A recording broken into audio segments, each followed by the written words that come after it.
दोस्तों, कैसे हैं आप लोग। एक बार वापस से आपका स्वागत है मेरे चैनल में। आज हम बात करेंगे इंडियन इकोनॉमिक्स के एक टॉपिक के बारे में। टॉपिक का नाम है व्यापार नीति या फिर ट्रेड पॉलिसी। ट्रेड पॉलिसी की बात करें तो ट्रेड पॉलिसी क्या होती है, क्यों इम्पोर्टेंट है, हम सिलेबस के अनुसार ये इतना जानना क्यों ज़रूरी है, इन सब बातों के बारे में इस लेक्चर के अंदर हम जानने की कोशिश करेंगे। सबसे पहले बात करेंगे व्यापार नीति या फिर ट्रेड पॉलिसी क्या है। अब क्या होता है, अन्य देशों के साथ कोई भी देश क्या है दूसरे देशों के साथ जो लेन देन करता है उसी को व्यापार नीति के माध्यम से नियमित किया जाता है, अर्थात कंट्रोल किया जाता है, रेगुलेट किया जाता है। किसके माध्यम से? व्यापार नीति के माध्यम से, जब एक देश दूसरे देश से व्यापार करता है। व्यापार अर्थात जो लेन देन होता है उससे। दूसरा होता है भुगतान संतुलन। भुगतान संतुलन की बात करें तो एक तरह से एक रिकॉर्ड होता है। जैसे मान लो ये देश है, ये दूसरे देश से कोई सामान खरीदता है और ये देश इससे सामान खरीदता है। जब दोनों देशों के अंदर क्या है, लेन देन होता है, तो जैसे मान लो इस देश ने इसको 100 रुपये का सामान बेचा और इस देश ने इसको 90 रुपये का सामान बेचा, इसका मतलब 10 रुपये का अंतर है, अर्थात भुगतान संतुलन है। ठीक है। या फिर दोनों यदि 100 रुपये का सामान बेचते हैं तो बराबर है सामान हो रहा है, इसका मतलब भुगतान संतुलन में कोई दिक्कत नहीं है। मतलब भुगतान संतुलन या बैलेंस ऑफ पेमेंट किसे कहते हैं? भुगतान संतुलन एक व्यवस्थित रिकॉर्ड होता है जिसमें क्या किसी देश के अन्य देशों के साथ किए जाने वाले लेन देन को अंकित किया जाता है कि कौन सा देश दूसरे देश से कितना लेन देन कर रहा है, कितना सामान बेच रहा है, कितना सामान खरीद रहा है। अब भारत की बात करें तो भारत में भुगतान संतुलन का रिकॉर्ड कौन रखता है? हमारा रिजर्व बैंक ऑफ इंडिया अर्थात आरबीआई क्या करता है? भुगतान संतुलन का रिकॉर्ड रखता है। भुगतान संतुलन का रिकॉर्ड क्या है, एक निश्चित समय सीमा के लिए ही रखा जाता है, उसके बाद नहीं। क्यों? क्योंकि यह जैसे समकालीन होता है, जैसे ये जैसे अभी के समय के लिए तो बहुत इम्पोर्टेंट है सारा, लेकिन आज से यदि 20 साल बाद आज के समय के लिए पूछेंगे तो आज का जो रिकॉर्ड है वो उस समय के लिए इतना इम्पोर्टेंट नहीं होगा। भुगतान संतुलन का रिकॉर्ड क्या एक वित्तीय वर्ष के लिए ही रखा जाता है, उसके बाद नहीं। फिर बात करें भुगतान संतुलन की संरचना। भुगतान संतुलन की संरचना स्ट्रक्चर की बात करें तो भुगतान संतुलन को 2 भागों में बांटा जाता है। जैसे एक तो चालू खाता होता है और एक पूंजी खाता। क्या होता है? एक तो चालू खाता और एक पूंजी खाता। चालू खाते की बात करें तो चालू खाता भी 2 प्रकार का होता है, एक दृश्य और एक अदृश्य। क्या होता है? दृश्य और अदृश्य। दृश्य के अंदर हम क्या करते हैं, वस्तुओं के आयात निर्यात को रखते हैं। जैसे मान लो कि चालू खाते की बात कर रहे हैं चालू खाते में 2 तरह के होते हैं, ये हमने देख लिया। ये आपको वापस दिखा दे कि चालू खाता में 2 होते हैं, एक तो दृश्य होते हैं, एक अदृश्य। दृश्य का मतलब हम जब व्यापार करते हैं ऐसी चीज़ों को व्यापार करते हैं जिसमें चीज़ों को हम आसानी से आंखों से देख सकते हैं। जैसे मान लो कार का निर्यात किया, कार का आयात किया, मोटरसाइकिल का आयात कर रहे हैं, निर्यात कर रहे हैं, कालीन है, शक्कर है, रेशम है, कपड़े हैं, तो किसी भी ऐसी चीज़ को का निर्यात कर रहे हैं, आयात कर रहे हैं जिनको हम आंखों से देख सकते हैं। दूसरी चीज़ अदृश्य वाला होता है। अदृश्य की बात करें चालू खाते में एक भाग आता है अदृश्य, तो हम व्यापार तो कर रहे हैं लेकिन ऐसी चीज़ों का जिसको हम देख नहीं सकते। जैसे हमको सर्विस का व्यापार कर रहे हैं, जैसे कि अमेरिका के किसी डॉक्टर ने भारत के किसी व्यक्ति का इलाज किया है, तो अब इलाज को देख तो नहीं सकते लेकिन क्या है, ये एक तरह की सर्विस है। या फिर लाभांश है, डिविडेंड है, इसको देख सकते हैं। धन प्रेषण अर्थात रेमिटेंस होता है। जैसे मान लो अमेरिका से भारत पैसा आया तो बीच में अमेरिका ने क्या कहते हैं टैक्स के रूप में कुछ पैसा लिया, तो ये जो पैसा आता है ये कोई दृश्य नहीं होता, अदृश्य होता है। फिर उपहार या दान, तो अब इन सब चीज़ों को क्या दृश्य और अदृश्य 2 भागों में बांट सकते हैं। ठीक है। तो चालू खाता था, दूसरा होता पूंजी खाता। पूंजी खाते को 3 भागों में बांटा जा सकता है, जैसे कि एक तो हमारा निवेश होता है, एक ऋण होता है, और एक तीसरा क्या होता है विदेशी मुद्रा अनिवासी या फिर FCNR मतलब फॉरेन करेंसी नॉन रेजिडेंट, विदेशी मुद्रा गैर निवासी। तब इनके बारे में एक एक करके देखें। सबसे पहले निवेश की बात करते हैं। निवेश क्या होता है? निवेश की बात करते हैं, निवेश को 2 भागों में बांटा जा सकता है। एक तो प्रत्यक्ष विदेशी निवेश होता है, एक विदेशी पोर्टफोलियो निवेश होता है। एक तो FDI होता है, एक FPI फॉरेन पोर्टफोलियो इन्वेस्टमेंट और फॉरेन डायरेक्ट इन्वेस्टमेंट। कभी भी आपसे पूछा जाए कि इन दोनों में अंतर क्या है, तो इन दोनों में अंतर है, तो मैं आपको कुछ अंतर बता देता हूँ। जो प्रत्यक्ष विदेशी निवेश विदेशी पोर्टफोलियो निवेश है, तो इसके भी 2 भाग होते हैं, एक तो ग्रीन फील्ड होता है और एक ब्राउन फील्ड होता है। और इसके भी 2 भाग होते हैं हमारे, कौन से? एक तो QFI होता है, क्वालिफाइड फॉरेन इन्वेस्टमेंट, और एक होता है FII फॉरेन इंस्टीट्यूशन इन्वेस्टमेंट। आप इसे याद रखेंगे। आगे काफ़ी डिटेल से इनको, आप घबराइए नहीं, आप हमारे साथ बने रहिए, सारी चीज़ें आसानी से आपको समझ आएगी। अब भारत में क्या वस्तु का आयात अधिक किया जाता है, भारत में क्या वस्तु का आयात किया अधिक किया जाता है जबकि निर्यात कम करते हैं। इसलिए दृश्य खाते पर घाटे की स्थिति हमेशा देखने को मिलती है, क्योंकि भारत क्या करता है, आयात ज़्यादा करता है। जैसे भारत के पास क्रूड ऑयल नहीं है तो क्रूड ऑयल का आयात करता है, सोने का आयात करता है, मशीनरी का आयात करता है। इसलिए भारत का हमेशा व्यापार घाटा चलता रहता है। दृश्य खाते के घाटे को ही व्यापार घाटा कहते हैं। फिर बात करें अदृश्य खाते पर आधिक्य या अधिशेष। अदृश्य खाते पर अधिक्य या अधिशेष की स्थिति हमेशा बनी रहती है। एक दूसरा होता है, भारत के अन्य देशों से रेमिटेंस काफ़ी ज़्यादा प्राप्त करता है, सेवाओं से पैसा बहुत ज़्यादा प्राप्त करता है, परंतु चालू खाते पर घाटे की स्थिति लगी रहती है, जिसे चालू खाते का घाटा कहते हैं। भारत में पूंजी घाटे पर आधिक्य या अधिशेष की स्थिति रहती है। पूंजी खाते के आधिक्य या अधिशेष से चालू खाते के घाटे को संतुलित किया जाता है, तथा घाटे को संतुलित करने के बाद जो मुद्रा बचती है उसे विदेशी मुद्रा बाजार में रहती है। शेष बची विदेशी मुद्रा ही बाजार में रहती है, बाकी सब उसके संतुलन में चली जाती है। यदि रिजर्व बैंक को लगता है कि विदेशी मुद्रा की आपूर्ति अत्यधिक है, अर्थात कि मार्केट में हमारे कार्य के द्वारा विदेशों से पैसा ज़्यादा आ रहा है, तो रिजर्व बैंक क्या करता है, विदेशी मुद्रा को खरीद लेता है और विदेशी मुद्रा भंडार में रख लेता है, जिससे देश का क्या है, विदेशी मुद्रा भंडार भर जाता है। अब इसका उल्टा हो जाए कि यदि रिजर्व बैंक को लगता है कि विदेशी मुद्रा की आपूर्ति बहुत कम है, तो रिजर्व बैंक क्या करता है, विदेशी मुद्रा भंडार में से विदेशी मुद्रा को निकालेगा और बाजार में बेच देगा, जिससे उसकी आपूर्ति को बढ़ाया जा सके। तो रिजर्व बैंक क्या करता है, इसको इस तरह से रेगुलेट करता है। फिर एक शब्द आता है भुगतान संतुलन का संकट। ये हमारे 1991 में आया था, जब आयातों को चुकाने के लिए पर्याप्त रूप से विदेशी मुद्रा उपलब्धि नहीं रहती। जैसे भारत के पास क्या है, कई बार पहले 1991 में तेल खरीदते थे, क्रूड ऑयल खरीदते थे, क्रूड ऑयल को खरीदना तो था लेकिन उसको चुकाने के लिए भारत पास पैसे नहीं थे। मतलब जब आयातों को चुकाने के लिए पर्याप्त विदेशी मुद्रा उपलब्ध नहीं हो, तब ऐसी स्थिति को भुगतान संतुलन का संकट कहते हैं। अब भारत में ऐसा संकट कब आया था, 1991। पाकिस्तान और श्रीलंका में तो ये संकट अभी चल ही रहा है। फिर बात करें भारत की, तो भारत क्या करता है, अन्य देशों से कौन कौन सी चीज़ें आयात करता है। भारत जैसे कच्चा तेल, सोना, कोयला, कीमती पत्थर, मोती, रासायनिक उत्पाद। तो इस तरह क्या है कि भारत दूसरे देशों से इन चीज़ों का आयात करता है। जैसे कच्चा तेल हमारे सऊदी अरब है, इराक है, ईरान है, हमारे अमेरिका है, इनसे खरीदता है। सोना हमारे जोहान्सबर्ग की खाने हैं साउथ अफ्रीका के अंदर, वहाँ से खरीदता है। कोयला हमारे ऑस्ट्रेलिया से खरीदता है। कीमती पत्थर, मोती ये खरीदता है। रासायनिक उत्पाद भी भारत खरीदता है। फिर बात करें भारत के प्रमुख आयातक या सबसे बड़े आयातक कौन से, भारत से कौन कौन खरीदता है। तो सबसे नंबर 1 पे आता है हमारा अमेरिका, फिर यूएई मतलब संयुक्त अरब अमीरात, फिर हमारे चीन, बांग्लादेश, नीदरलैंड। ये क्या है, भारत के सबसे बड़े आयातक, अर्थात भारत से ये चीज़ें खरीदते हैं। अर्थात और भारत क्या बेचता है इनको, सबसे पहले पेट्रोलियम उत्पाद, जैसे हमारा गैसोलीन होता है, पेट्रोल होता है, डीजल होता है, प्राकृतिक गैस, बहुत सारी चीज़ें हैं, वैसलीन होती है, तो ये बेचता है। फिर आभूषण, जेम्स एंड ज्वेलरी, भारत के अंदर जैसे जयपुर इसका सेंटर है, हमारे सीतापुरा में। लोहार स्टील, भारत का एक उच्च ग्रेड का स्टील है। जेनेरिक दवाइयाँ, भारत सभी देशों को बेचता है। फिर बात करें भारत के प्रमुख निर्यातक या गंतव्य स्थल कौन से, चीन हमारा पहला है, यूएई दूसरा, सऊदी अरब तीसरा और अमेरिका चौथा है।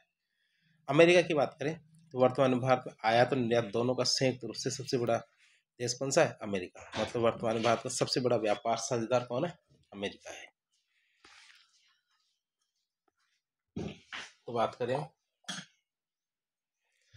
तो भारत के व्यापार घाटे का प्रमुख कारण या प्रमुख घटक कौन से।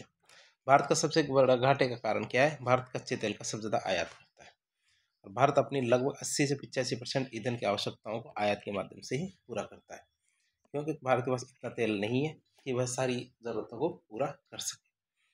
भारत के द्वारा बड़ी मात्रा में सोने का आयात किया जाता है, क्योंकि भारत के पास इतना सोना नहीं है और भारत के अंदर सोने की डिमांड हमेशा बनी रहती है। भारत के निर्यात जो बाजारों में विविधता की कमी है, अर्थात भारत जो सामान विदेशों में बेचता है उसमें डाइवर्सिटी नहीं है, अर्थात कुछ ही सामान है जो भारत विदेशों में बेच पाता है, बाकी सारे सामान नहीं। भारत के निर्यात उत्पादों में विविधता की कमी है। भारत के बड़े मुक्त व्यापार समझौतों का भाग नहीं करता है, जैसे हमारे RCEP है, भारत इसका भी भाग नहीं है। अर्थात जो रीजनल कॉम्प्रिहेंसिव इकोनॉमिक पार्टनरशिप है, भारत का भाग नहीं था। हम ये चीज़ें देख रहे हैं कि भारत के ऐसे क्या कारण है कि वो विदेशों में चीज़ें नहीं बेच पाता या फिर व्यापार घाटा भारत का ज़्यादा रहता है। तो पहला कारण क्या है, भारत बड़ी मात्रा में कच्चे तेल का आयात करता है। दूसरा, भारत क्या है, अपनी लगभग 80 से 85% ईंधन की आवश्यकताओं को आयात के माध्यम से पूरा करता है। भारत के द्वारा बड़ी मात्रा में सोने का आयात किया जाता है। भारत के निर्यात बाजारों में विविधता की कमी रहती है। भारत के निर्यात उत्पादों में विविधता की कमी है। साथ ही साथ भारत के बड़े बड़े जो मुक्त व्यापार समझौते हैं, इनका हिस्सा नहीं है। भारत के उत्पाद होते हैं वो महंगे होते हैं। क्या होते हैं, भारत के उत्पाद महंगे होते हैं, इसलिए भारतीय उत्पाद अन्य देशों के उत्पादों के साथ प्रतिस्पर्धा नहीं कर पाते। अर्थात वो दूसरे देश से, ये दूसरे लोग हैं, वो महंगा होने की वजह से उनको नहीं खरीद पाते हैं। जो भारतीय उत्पाद है, इनकी गुणवत्ता भी कमज़ोर होती है। जो भारतीय उत्पाद होते हैं, उनकी गुणवत्ता कमज़ोर होती है। गुणवत्ता कमज़ोर होने के कारण वह औरों के मुकाबले टिक नहीं पाते हैं। मेड इन इंडिया ब्रांड कोई ज़्यादा प्रचलित नहीं है। अर्थात जो दुनिया के अंदर जैसे made in China, made in America, made in France, UK, Taiwan, ये क्या ब्रांड का धीरे धीरे विकसित होते जा रहे हैं, लेकिन जो मेड इन इंडिया है, ये ब्रांड ज़्यादा प्रचलित नहीं हो पाया है। सरकार के द्वारा निर्यातों पर लगाए जाने वाले कर और विदेशों में आयात पर लगाए जाने वाले कर, इसकी वजह से चीज़ों की रेट बढ़ जाती है। भारत में निर्यात नीति की स्थिरता की कमी, जो निर्यात नीति है भारत की, इसमें स्थिरता की। अब हम निवेश की बात करते हैं। निवेश क्या दो प्रकार का होता है, जैसे एक तो FII और एक तो FDI होता है, फॉरेन डायरेक्ट इन्वेस्टमेंट या प्रत्यक्ष विदेशी निवेश। एक होता है हमारा फॉरेन पोर्टफोलियो इन्वेस्टमेंट या FPI। अब दोनों में अंतर देख लेते हैं। अंतर की बात करें, FDI और FPI में क्या अंतर है अर्थात प्रत्यक्ष विदेशी निवेश और विदेशी पोर्टफोलियो निवेश में क्या अंतर है। प्रत्यक्ष विदेशी निवेशक क्या करते हैं, वास्तविक व्यवसायिक गतिविधियों में निवेश करते हैं। ये क्या करते हैं, वास्तविक जो व्यवसायिक गतिविधियां होती हैं उनमें निवेश करते हैं। आप समझ सकते हैं कि जैसे एक छोटी सी बात होती है, जैसे विदेशों में कोई व्यक्ति है, एक व्यक्ति एक्स है, क्या एक व्यक्ति एक्स है, ये कहता है मेरे पास 100 करोड़ रुपए हैं। कितने, 100 करोड़ रुपए। मैं यदि भारत में लगाना चाहूँ तो कैसे लगा सकता हूँ। कोई कहेगा कि भारत की किसी भी कंपनी में आप लगा दो, क्या भारत में किसी भी कंपनी में आप लगा दो और उस कंपनी की हिस्सेदारी ले लो, तो ये तो हमारी क्या कहलाएगी, FDI कहलाएगी। लेकिन यदि कोई दूसरा व्यक्ति कहता है कि एक काम हो तो कंपनी में मतलब भारत के शेयर मार्केट में लगा दो, तो शेयर मार्केट में लगा दो, जब फायदा हो तब निकालो और भाग जाओ वापस, तो इसे हम कहते हैं FPI कहते हैं। तो ये जो खतरनाक होता है ये शेयर मार्केट में लगाने वाला, और जो कंपनी में लगाने वाला होता है वो थोड़ा सुरक्षित होता है। विदेशी पोर्टफोलियो निवेशक क्या है, वित्तीय परिसंपत्तियों में निवेश करते हैं, जैसे हमारे शेयर होते हैं, बॉन्ड होते हैं, इनके अंदर निवेश करते हैं। जबकि हमारे FDI क्या होता है, वास्तविक व्यवसायिक गतिविधियों में निवेश करते हैं। प्रत्येक विदेशी निवेशकों के पास कंपनी में 10% से ज़्यादा शेयर होते हैं, जबकि विदेशी पोर्टफोलियो निवेशक होते हैं उनके पास कुल निवेश का 10% से भी कम शेयर होता है। क्या 10% से भी कम शेयर होता है उसके पास। प्रत्यक्ष विदेशी निवेशक है कंपनी के प्रबंधन और निर्णय में भूमिका निभाते हैं। जो हमारे प्रत्यक्ष विदेशी निवेशक क्या है, ये कंपनी के मतलब मैनेजमेंट में और डिसीजन मेकिंग में भी अपनी निर्णय निभाते हैं। क्यों, क्योंकि इनके पास 10% से ज़्यादा शेयर होते हैं। फिर FPI की बात करें तो कंपनी के प्रबंधन और निर्णय लेने में विदेशी पोर्टफोलियो निवेशकों के द्वारा सीमित भूमिका निभाई जाती है, अर्थात इनको बहुत कम अधिकार होते हैं। जो प्रत्यक्ष विदेशी निवेशक है अपेक्षाकृत स्थायी होते हैं, अर्थात ये क्या है, पैसा ज़्यादा लगाते हैं, इस वजह से क्या है, स्थायी रूप से रहते हैं। जबकि FII मतलब जो विदेशी पोर्टफोलियो निवेशक है, इनकी प्रकृति अस्थायी होती है, इसलिए विदेशी पोर्टफोलियो निवेशक होते हैं FPI, इनको हॉट मनी कहते हैं। क्या कहते हैं, इनको हॉट मनी कहते हैं। क्यों, क्योंकि इनकी प्रकृति अस्थायी होती है। प्रत्यक्ष विदेशी निवेशक भी दो प्रकार के होते हैं, जैसे हमारे ग्रीनफील्ड निवेशक, ब्राउनफील्ड निवेशक। जैसे हम देख लेते हैं ग्रीनफील्ड और ब्राउनफील्ड निवेशक किसे कहते हैं। ग्रीनफील्ड का मतलब होता है कि निवेशक एकदम नया निवेश करता है, जैसे हमारे को सैमसंग कंपनी हमारे भारत के अंदर, जैसे हरियाणा के अंदर एक फैक्ट्री लगाती है, तो यह क्या एक बिल्कुल नया निवेशक होता है ग्रीनफील्ड वाला। ब्राउनफील्ड निवेशक की बात करें तो ब्राउनफील्ड निवेश पहले से जो चली आ रही कंपनियाँ होती हैं उनके अंदर निवेश करते हैं, जैसे कि हमारे वोडाफोन, फ्लिपकार्ट में वॉलमार्ट ने निवेश किया था। जैसे हमारे वोडाफोन और फ्लिपकार्ट में क्या वॉलमार्ट का निवेश है, इन सब चीज़ों को देखते हैं। ब्राउनफील्ड निवेशक में क्या होता है, पहले से कोई कंपनी चली आ रही है उसके अंदर निवेश किया जाता है। बात करें विदेशी पोर्टफोलियो निवेशक की, तो इसको भी दो भागों में बांटा जाता है। कौन कौन से, योग्य विदेशी निवेशक और विदेशी संस्थागत निवेशक, अर्थात फॉरेन इंस्टीट्यूशनल इन्वेस्टमेंट, जिसको FII कहते हैं, और QFI मतलब क्वालिफाइड फॉरेन इन्वेस्टमेंट। ये हमारे विदेशी पोर्टफोलियो निवेशक के दो भाग होते हैं। तब इसी चीज़ को और डिटेल से देख लेते हैं। जैसा कि लिखा गया है, प्रत्यक्ष विदेशी निवेश की बात करें तो प्रत्यक्ष विदेशी निवेशक वास्तविक व्यावसायिक गतिविधियों में निवेश करते हैं। निवेशकों के पास कंपनी में 10% से ज़्यादा की हिस्सेदारी होती है। प्रत्यक्ष विदेशी निवेशक कंपनी के प्रबंधन और निर्णय में भूमिका निभाते हैं, और ये क्या होते हैं, अपेक्षाकृत स्थायी होते हैं, और ये भी हमारे दो प्रकार के होते हैं। जैसे हमने एक बार पढ़ लिया है ऊपर अंतर में, लेकिन फिर एक बार और पढ़ लेते हैं। ये निवेशक दो प्रकार के होते हैं, एक तो ग्रीनफील्ड निवेशक होते हैं, एक होते हैं हमारे ब्राउनफील्ड निवेशक। जो हमारे ग्रीनफील्ड निवेशक के इन्वेस्टमेंट होते हैं, ये एकदम नया निवेश होता है, जैसे हमारे सैमसंग की कंपनी। और ब्राउनफील्ड निवेशक के मतलब तो पहले से कोई कंपनी चली आ रही है, उस कंपनी में निवेशक निवेश करता है। जैसे हमारे वोडाफोन और फ्लिपकार्ट में निवेश किया किसने, वॉलमार्ट ने। तो इस तरह हमने FDI के बारे में थोड़ा और देख लिया। और देखें हम FDI से संबंधित मार्गों की, तो भारत के अंदर यदि पैसा आता है FDI के जरिए तो वो किस तरह से आता है। मार्गों की बात करें, FDI से संबंधित मार्ग की बात करें तो प्रत्यक्ष विदेशी निवेश भारत में दो प्रकार से लाया जा सकता है। एक तो स्वचालित मार्ग होता है और एक सरकारी मार्ग। क्या एक तो स्वचालित मार्ग और एक सरकारी मार्ग है, तो दोनों में क्या अंतर है, दोनों के अंतर की बात करें। जो प्रत्यक्ष विदेशी निवेश के स्वचालित मार्ग में निवेश करने से पहले रिजर्व बैंक या सरकार की पूर्व अनुमति की कोई आवश्यकता नहीं है। भाई यदि आप भारत के अंदर निवेश कर रहे हो तो रिजर्व बैंक से या फिर भारत सरकार से आपको परमिशन लेने की कोई ज़रूरत नहीं है। जबकि सरकारी मार्ग में प्रत्यक्ष विदेशी निवेश करने से पहले सरकार की अनुमति लेने की जरूरत पड़ती है। दूसरा अंतर बात करें, जो स्वचालित मार्ग है इसको बॉम्बे मार्ग कहा जाता है, जबकि सरकारी मार्ग को दिल्ली मार्ग कहते हैं। अब इसको थोड़ा और डिटेल से देख लेते हैं। हमारे स्वचालित मार्ग की बात, तो हमारे प्रत्यक्ष विदेशी निवेश की बात करें तो इसके स्वचालित मार्ग में निवेश करने से पहले भारतीय रिजर्व बैंक या सरकार की पूर्व अनुमति लेने की जरूरत नहीं होती है। भारत में गृह मंत्रालय से सुरक्षा मंजूरी नहीं मिलने पर स्वचालित मार्ग के माध्यम से गैर महत्वपूर्ण क्षेत्र में 100% तक FDI की अनुमति है। अब भारत में लगभग 90% प्रत्यक्ष विदेशी निवेश हमारे स्वचालित मार्ग से ही आता है। स्वचालित मार्ग को क्या बोलते हैं, बॉम्बे मार्ग, क्योंकि ये बॉम्बे स्टॉक एक्सचेंज है हमारे पास में, तो इसीलिए इसको क्या बोलते हैं, बॉम्बे मार्ग, तो बॉम्बे रूट कहते हैं। स्वचालित मार्ग से प्रत्यक्ष विदेशी निवेश के लिए RBI को सूचना देनी पड़ती है इसकी, न कि कोई परमिशन लेनी पड़ती है। दूसरा आता हमारा सरकारी मार्ग। सरकारी मार्ग की बात करें तो सरकारी मार्ग से प्रत्यक्ष विदेशी निवेश करने से पहले क्या सरकार की अनुमति लेने की जरूरत पड़ती है। सरकारी मार्ग से जब FDI लाया जाता है, इसका प्रावधान संवेदनशील क्षेत्रों में निवेश करने से होता है। तो ऐसे क्षेत्र जो संवेदनशील है, यदि उसमें आप निवेश कर रहे हो तो सरकार की परमिशन जरूरी है।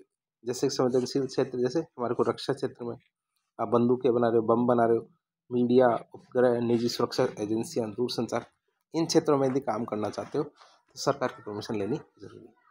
सरकारी मार्ग को क्या बोलते हैं, दिल्ली मार्ग भी कहते हैं।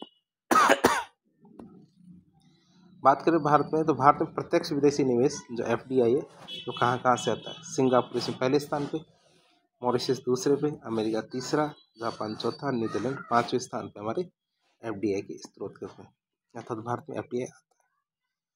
बात करें 2023-24 की, तो भारत में प्रत्यक्ष विदेशी निवेश 60.7 अरब अमेरिकी डॉलर या फिर 70.95 बिलियन डॉलर प्राप्त हुआ था।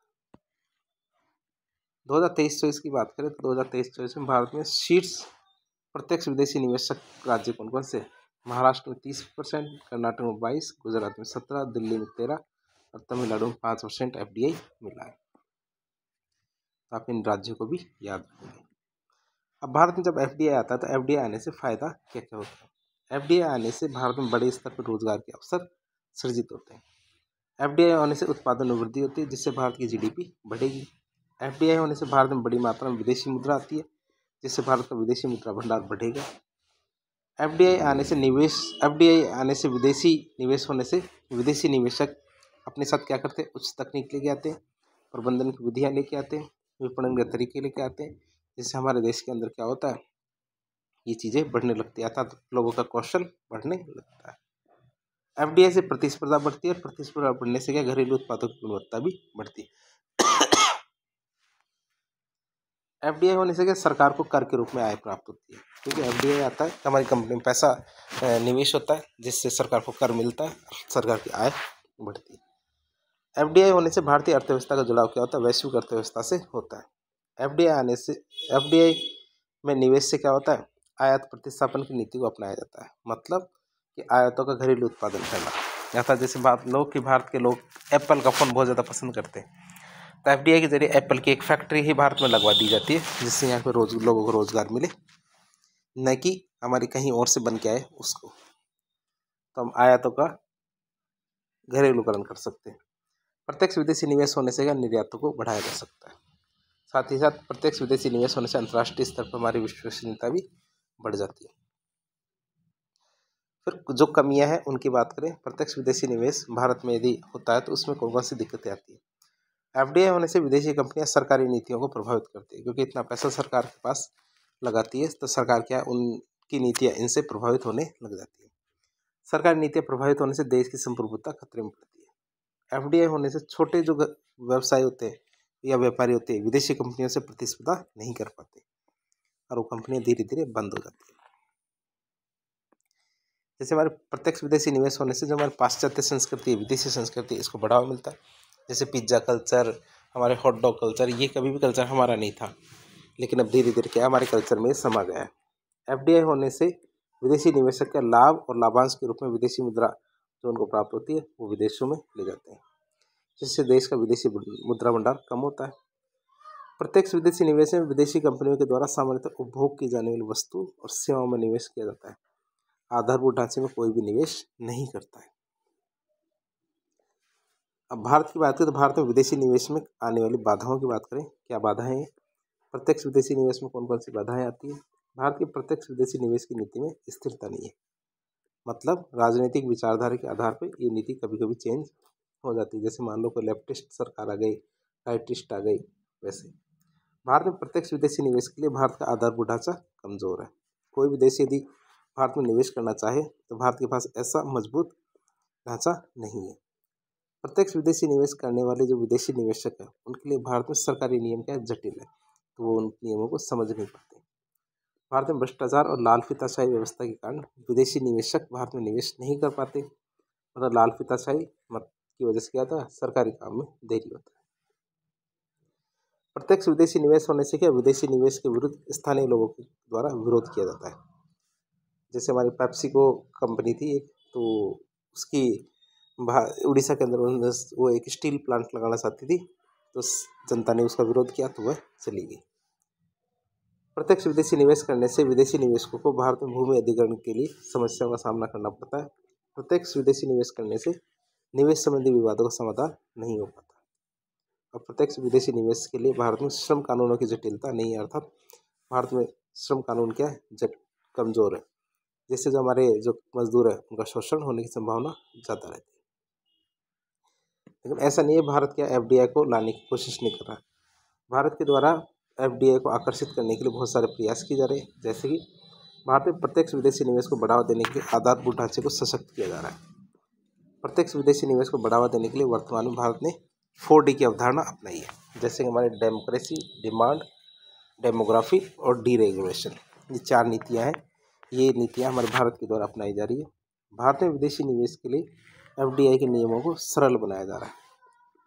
भारत के द्वारा विभिन्न क्षेत्रों में प्रत्यक्ष विदेशी निवेश की सीमा को बढ़ा दिया गया है, जैसे हमारे बीमा क्षेत्र में 74%, रक्षा क्षेत्र में 100%, खाद्य प्रसंस्करण क्षेत्र में 100%, तो हमने ये सीमा भी बढ़ा दी। भारत के द्वारा लगभग 90% प्रत्यक्ष विदेशी निवेश को स्वचालित मार्ग में रखा है। भ्रष्टाचार और लाल फीताशाही व्यवस्था को दूर करने के लिए प्रधानमंत्री कार्यकाल में विशिष्ट प्रकोष्ठ या सेल का गठन किया गया है। यहाँ पे प्रधानमंत्री कार्यालय में एक विशिष्ट सेल का गठन किया गया है। भारत में प्रत्यक्ष विदेशी निवेश को आकर्षित करने के लिए विदेशी मुद्रा विनिमय अधिनियम अर्थात फॉरेन एक्सचेंज रेगुलेशन एक्ट फेरा, इसको फेमा से बदल दिया गया, अर्थात विदेशी मुद्रा प्रबंधन अधिनियम फॉरेन एक्सचेंज मैनेजमेंट एक्ट से बदल दिया गया है। भारत में प्रत्यक्ष विदेशी निवेश को आकर्षित करने के लिए भारत में व्यापार की सुगमता को बढ़ाया गया है।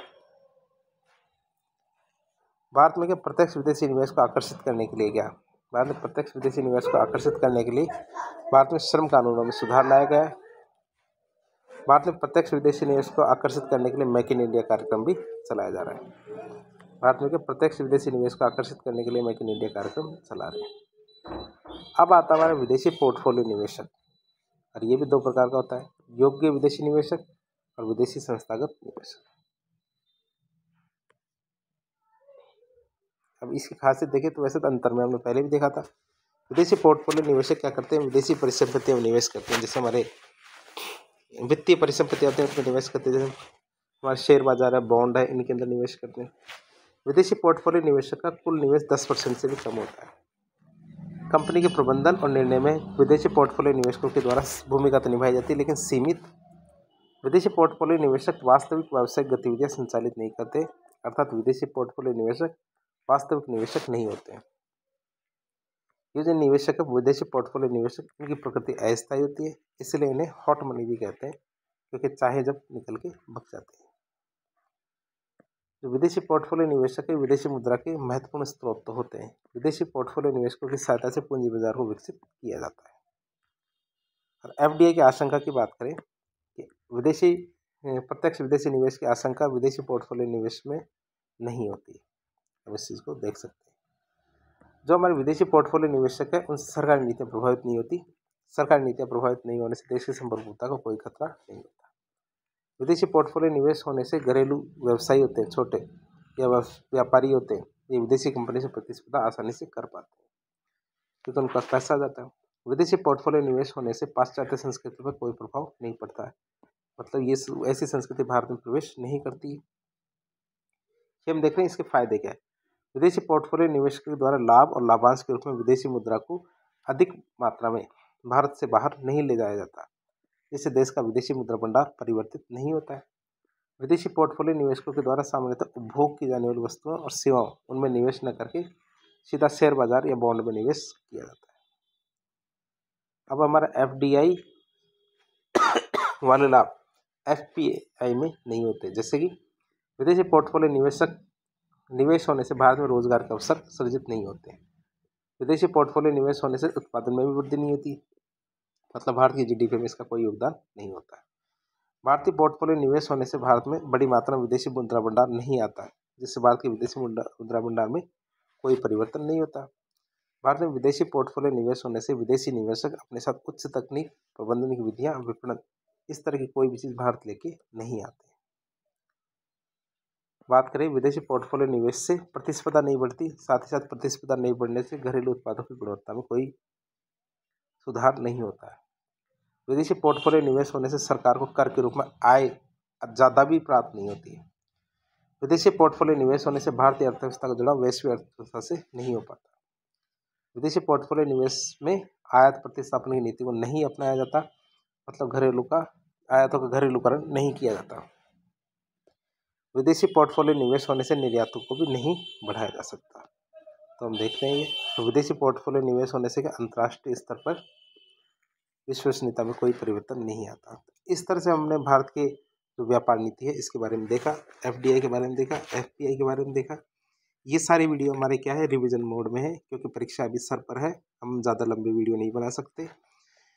आपको कम समय में ज़्यादा से ज़्यादा जानकारी मिलनी आवश्यकता है, ताकि आप इनको रिवीजन मोड में आसानी से देख सकें। तो इस प्रकार के इन्फॉर्मेटिव वीडियो देखने के लिए हमारे चैनल से जुड़े।